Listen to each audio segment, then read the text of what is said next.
Well, thank you to Corey Leonard at the Kennedy Center for his help in publicizing this event, and I also want to thank Jim Faulkner, professor of philosophy here at BYU and holder of the chair, Richard L. Evans Chair of Religious Understanding.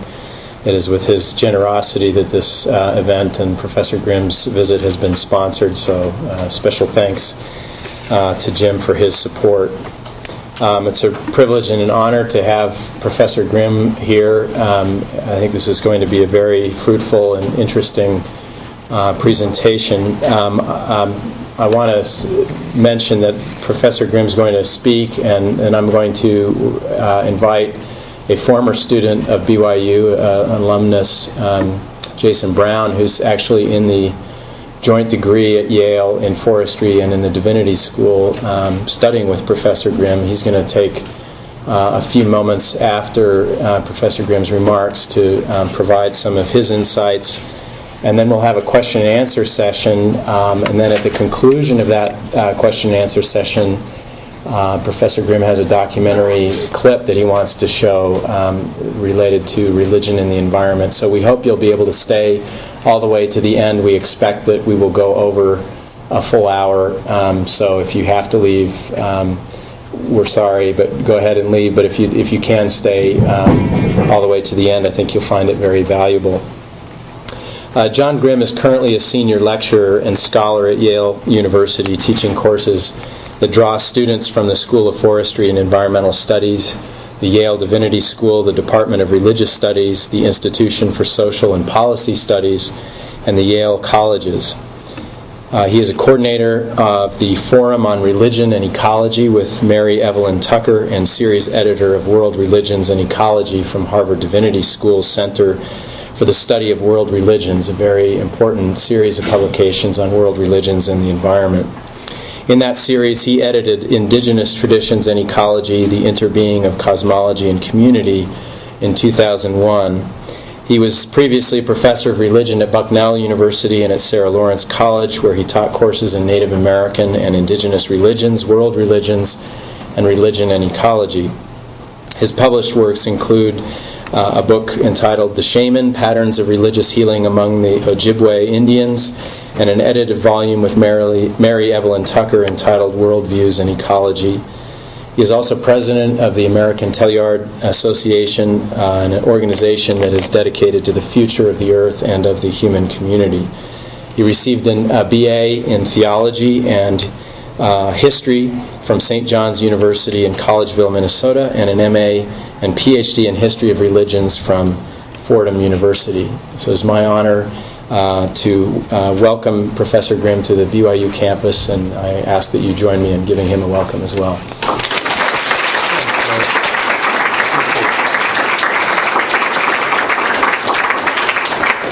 Thank you. I'm very pleased to be here. My appreciation to Corey Leonard for such a gracious introduction, and George for your fine words, and also the class. And Jim, thank you so much for helping to sponsor this event. I'm also appreciative that my family, some members of my family, have joined today, and that's always fun to be in the bosom of familiarity, and also with new people who are no longer strangers as we meet in this center. George's remarks give some background to my arrival here at BYU and to make these remarks, but I thought it would be helpful to, let's see if it works, to just situate myself for a second. They said not backwards. I went too far. I'll just keep going. Is that a possibility?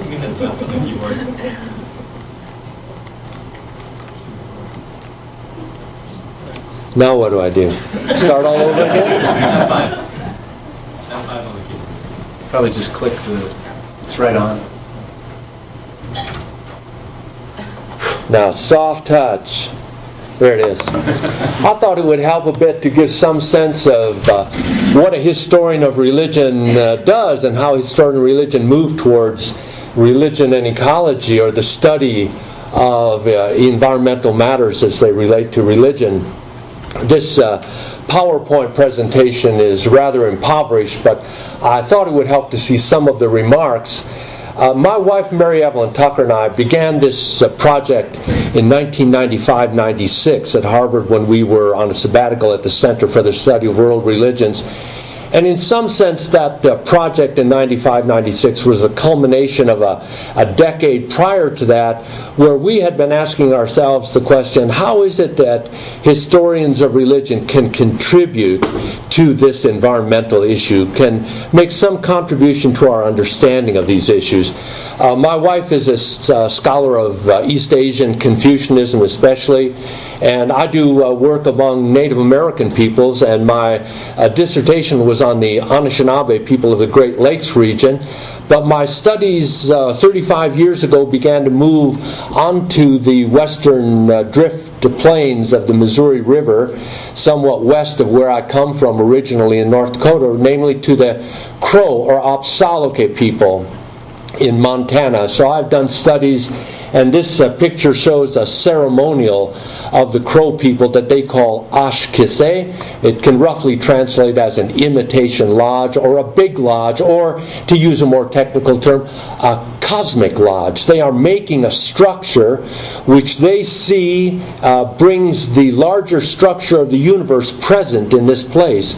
So it's a cosmological religious event that they're after, and dancers, men and women dancers, participants will go into this lodge and they will undertake a fast for some 3, 4, or 5 days. So my entry into this study of religion and ecology is very much influenced by my exchange with indigenous people. While Mary Evelyn's was a movement through the East Asian traditions and through seeing especially what happened to cities in East Asia, I joined her in some of those interests, but I was very much influenced by indigenous peoples and this closeness to the natural world. And I mean by this closeness not simply a romantic imaging of a people who would never think of interfering or changing their environment, but rather native peoples who live intimately in the sense of using their environment and also seeing their environment as a way to reach and to position themselves with regard to deeper values. So these are people who are building a lodge in which the dancers will enter in order to experience what they would call mashpe, or a sacred power, something that could transform their lives. So this whole issue of a transformative power has been very interesting to me in terms of religious traditions and environmental concern, because in the movement towards our encounter with environmental issues, my wife Mary Evelyn Tucker and I have seen over the last 35 years of our teaching the increase in our awareness of environmental problems related to water, soil, air pollution, and increasingly our understanding of biodiversity loss.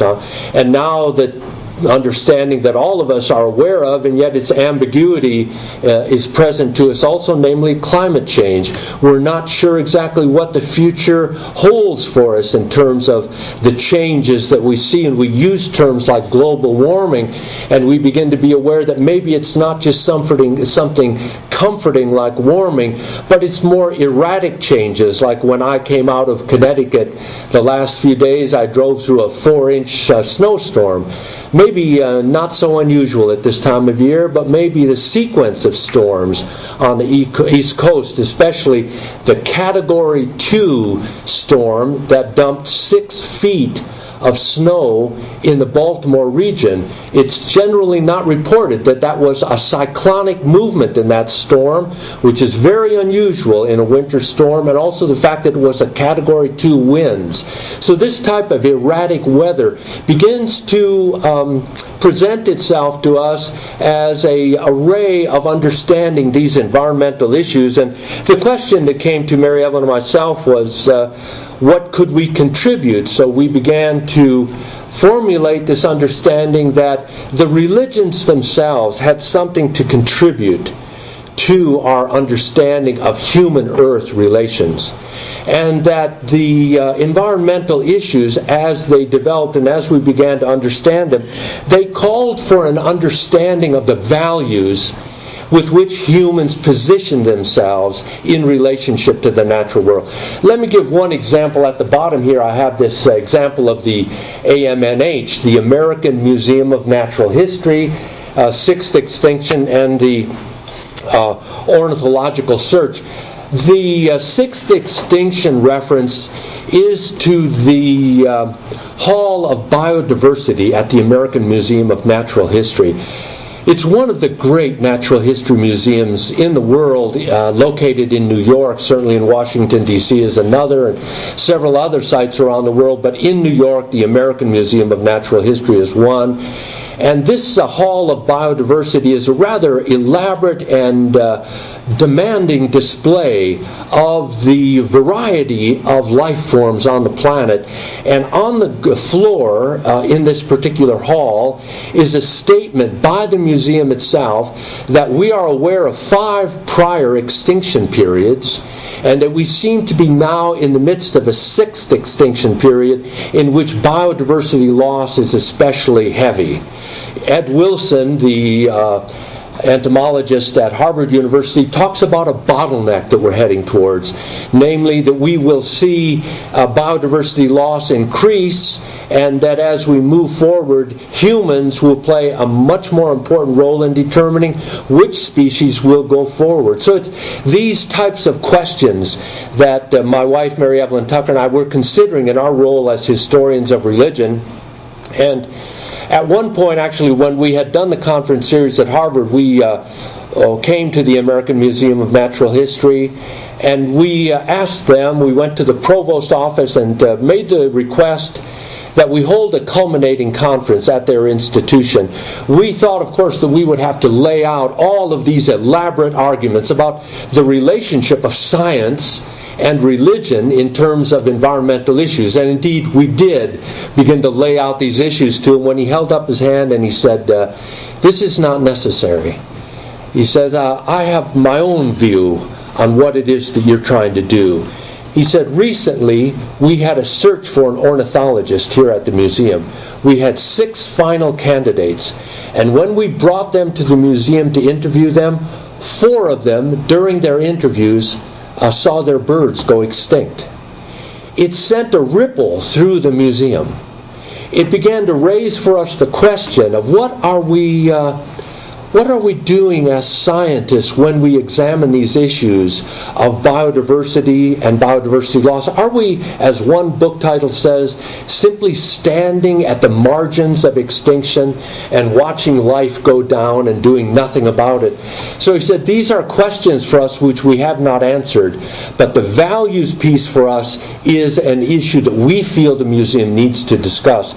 So this whole question of the relationship of religion and ecology has found some traction in the science and policy community, and in interesting ways. There's a number of references here to an early call, say in 1992, by the Union of Concerned Scientists, when they published a warning to humanity when a group of Nobel laureates put out a call saying that the environmental issues and the biodiversity loss especially made them aware that the religions held a major role, that they were themselves not aware of what that role would be, but they were urging the religions to step forward. And I have a number of references here on this PowerPoint, which I won't go into at detail, except at the bottom lines here, to emphasize the moral force of religions, that many of the people in the science community have recognized the demographic argument, namely there's a lot of people involved in the religious traditions. If you bring the religions on board, you have a large numbers of people involved in the discussion. But more importantly, I believe that the science and policy community, and I'm speaking of individuals, but increasingly in these communities, there's an understanding that the science is clear now. We have a sense of what's happening to the oceans. We have a sense of soil deprivation and soil loss, and of water and air pollution. And while the future may not be entirely clear to us, we have a sense of what we've done. We also have a clearing idea that policy is on the books. We have a number of laws with regard to environmental issues. How we enforce them, though. Why is it that we have not, as a nation or as a people, been able to make the turn to see past some of the constraints that hold us in our understanding? How is it that we've not been able to make this turn? And science and policy people are beginning to realize that what they understand is not simply enough. That we need larger and deeper motivations and a clearer understanding of these issues to make this turn. So this is part of the discussion that has come to bear. I did it again. I went too far. Well, my point is, though, I'm going to leave it. Thank you. As the science and policy and other interdisciplinary disciplines begin to frame the role of religion for themselves in these discussions, the question of the problems of religion sometimes muddies the argument.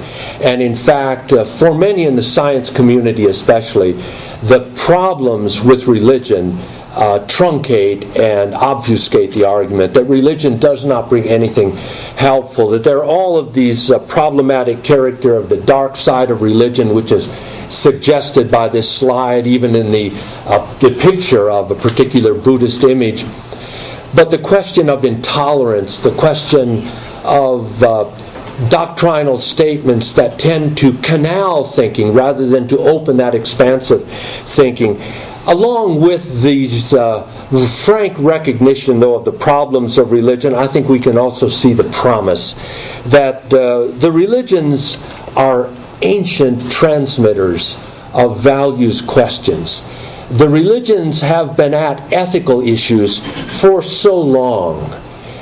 It's interesting, though, to see in this case both the promise and the limits of religion. For example, if you take the ethics question, and we reflect upon any of the religious traditions in terms of suicide, that the cutting of oneself is understood as problematic. Suicide is a very clear ethical argument in the religious traditions. Homicide also, the community is bereft by such activities. In this past century, we also began to reflect upon the sense of genocide, that when a people are undermined or cut or killed, that there are ethical statements with regard to those issues. But when have you heard the religions talk about biocide or ecocide or geocide? And yet this is the level at which some of the environmental issues present themselves to us. We confront problems at a very basic level. So it's in this round of realizations that Mary Evelyn and I, when we were in a sabbatical year at Harvard, raised the question to the director of the Center for the Study of World Religions if he would be interested in mounting a conference series.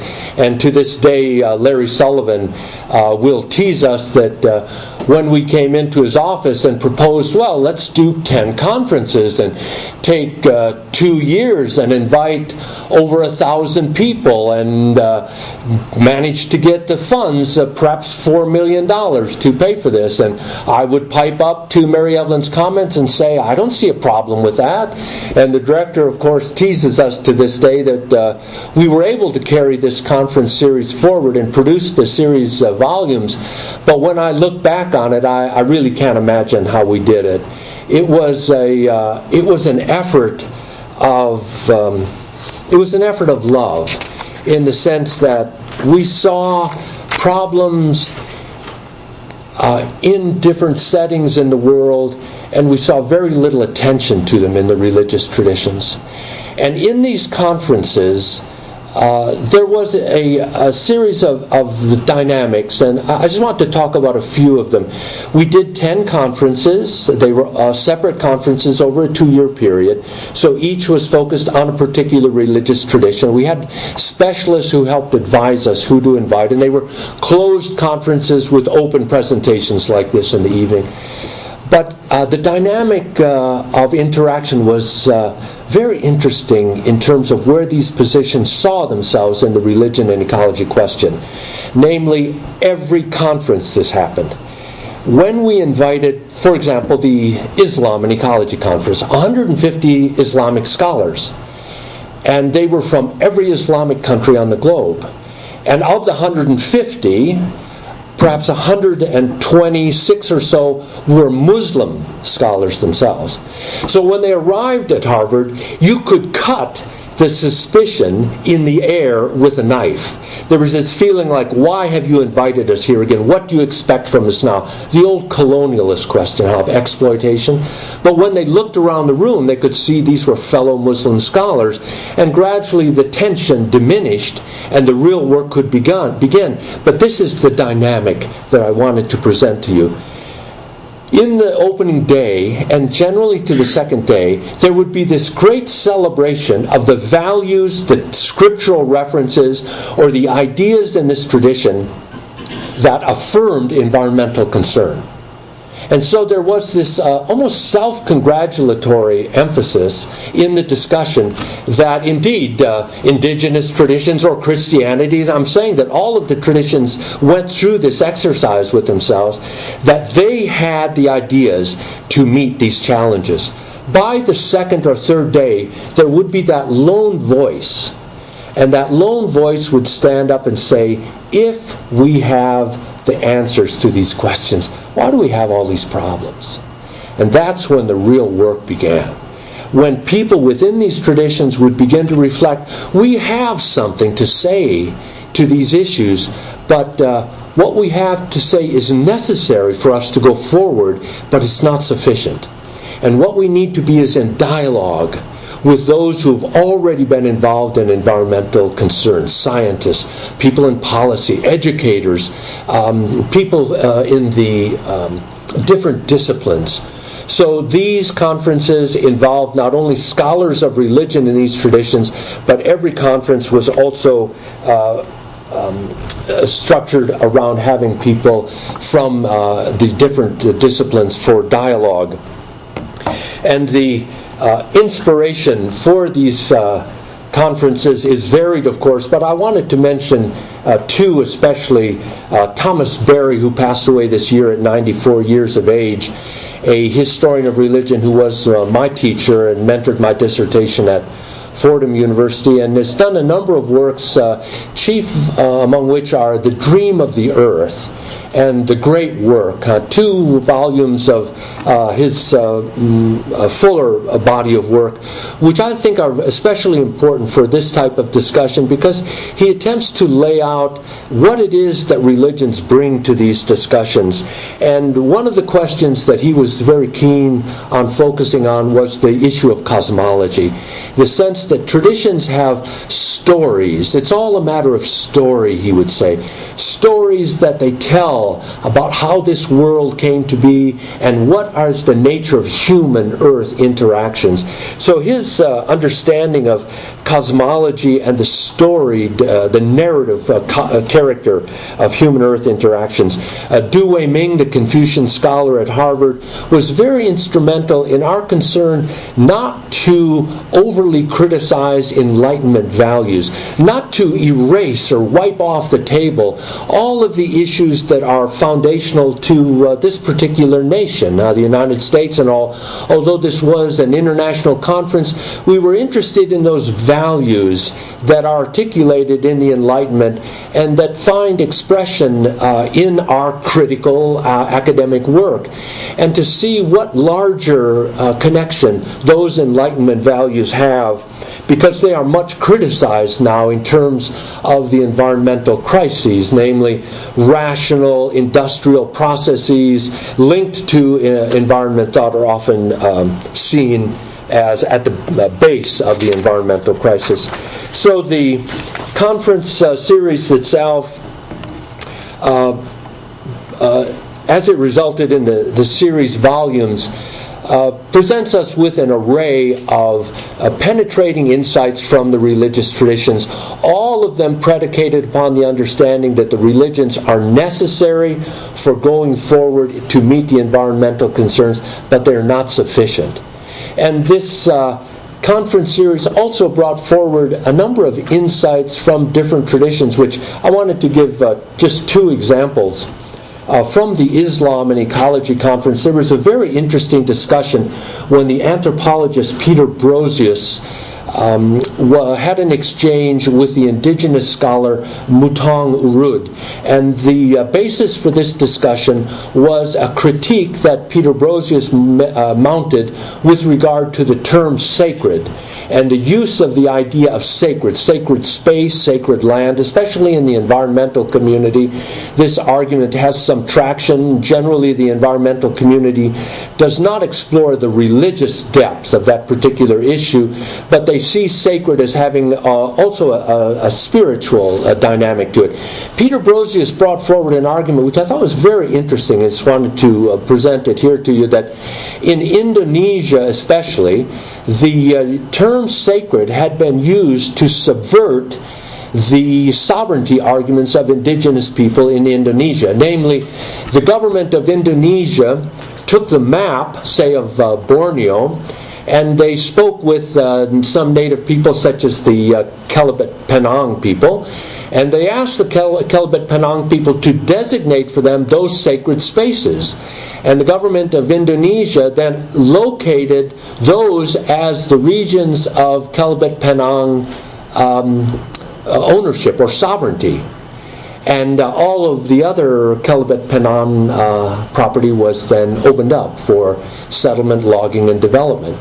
So Brosius was raising a warning that the use of the word sacred, and by extension then the use of religious rhetoric, the use of religious ideas, is also open for subversion.